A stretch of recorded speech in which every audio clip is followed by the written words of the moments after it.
ni fi ake homowo wa homoyi gbaji wa homoyi yo miniba onyo te sinu no ko ake wa homoyi bo fe tu egbeleko yeheko mene yani acho deme Egypt ancient Egypt modern Egypt wona si ancient Egypt acho deme cassette energy yani wa homoyi eni haneba nka ba je Togo to Benin yani lo peje nyumo ke wo ba hie wo se ko si wo supon no bo to egbele wo wasa wo famanyo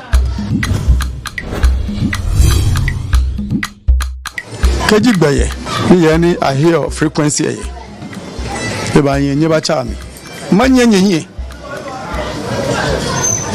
ma be manye ngo twa gadangbe wo machi